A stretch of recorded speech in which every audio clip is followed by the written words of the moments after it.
Magandang araw mga kanilalang na iba't ibang universo. Tinawag ko kayo rito dahil may kakaibang suliranin na tatalakayin natin. Suliranin? Tungkol saan po? Ay nagsasabing, parang magkakaperero raw tayo ng boses minsan.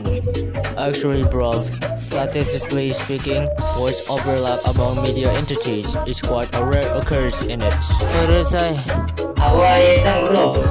Namamangako na lahat tayo ay kakaibang itsura, pero 99.4% na sigurado ako na isang tao ang ginagawa kaming manika. Ano? Kinakain nyo lang ang chicken joy namin pero ayaw sa tone na manok ko.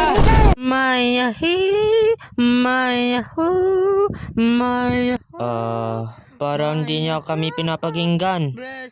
Romelio! Wala ka! Pagpupulang na ito!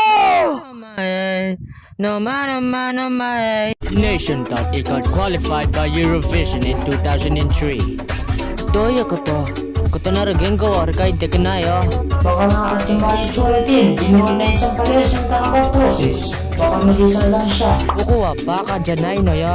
Hindi naman kita kinakausap. Isa po kanya tunay na manok ka. Mas masarap po ito kasi sa aming manok na pangit sa aming talo laman. Pero, maayos lang naman siguro kung may magkakapereyong takabag-boses. Iba-iba rin naman tayo nagpagkatao eh. Grabe!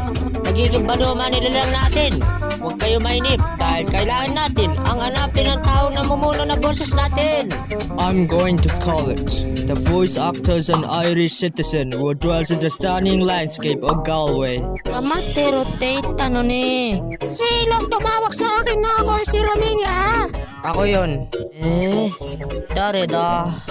Ako, si Bakladora. At ako ay yung takapagboses.